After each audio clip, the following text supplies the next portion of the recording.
pas trompé, vous êtes bien sur malikunafoni.net, votre web TV de référence. Fidèles abonnés, amis téléspectateurs, bienvenue dans ces flashs d'informations du jeudi 3 décembre 2020. Au cours d'un point de presse tenu hier, mercredi 2 décembre 2020, à la Bourse du Travail de Bamako, les responsables de l'initiative Zéro Violence ont invité toutes les populations maliennes à soutenir la transition qui est en cours au Mali. Nous devons en permanence avoir à l'esprit que le Mali ne peut et ne saurait se faire sans ses fils et ses filles. À cet effet, nous devons de dépasser nos rancœurs, nos égos et de nous mettre en juxtaposition et non en opposition. N'oublions jamais que sans une bonne transition, une transition capable d'adapter nos textes à nos réalités, l'instabilité des institutions ne saurait que chronique. En insistance, dit M. Mamadou Sidibé, le porte-parole de l'initiative Zéro Violence.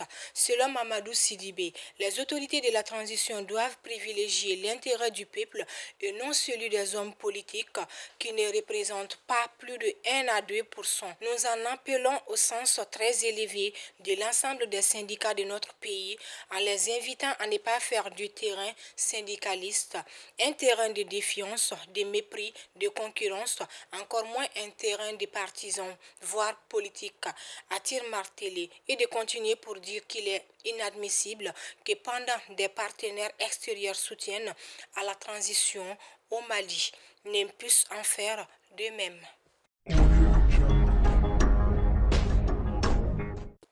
Lors de deux communiqués de presse, le 1er décembre 2020, le comité exécutif national des syndicats de la plateforme d'action commune a invité les autorités de la transition au respect des lois de la République dont les violences répétées ont contribué à la déstabilisation du Mali.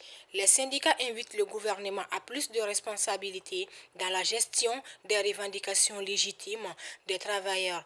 Ils disent avoir suivi avec intérêt la nomination des gouverneurs des régions, dont 20 gouverneurs, 13 sont des officiers des forces armées et de sécurité, 6 membres sont du corps des administrateurs civils. Selon les syndicats de la plateforme d'action commune, ces nominations sont des actions de mépris et de provocation qui vont à l'encontre des aspirations et des doléances des syndicats de l'administration territoriale portant sur le plan de carrière des administrateurs civils.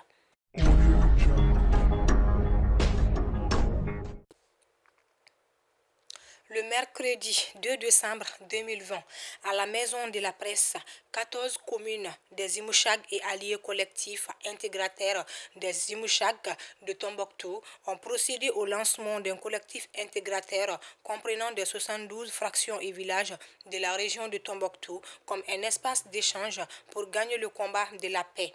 Les représentants des différentes communes ont promis de tenir d'une assemblée générale lors d'une grande rencontre des Imouchag et alliés en vue des jours à venir. Selon Ibrahim Agnoch, président des jeunes, il s'agit d'apporter leur soutien à la paix. Toujours dans la logique de soutenir la transition en cours dans notre pays, le Mali, les organisations de la société civile, membres de la Charte d'engagement public pour l'émergence, CEPE, et le National Democratic Institute ont organisé le mercredi 2 décembre 2020 à Moueva Palace de Bamako. L'objectif de cette conférence est de contribuer à l'éveil des consciences et au renforcement de l'engagement civil des citoyens afin d'inviter la population malienne à participer aux prochaines réformes électorales et politiques.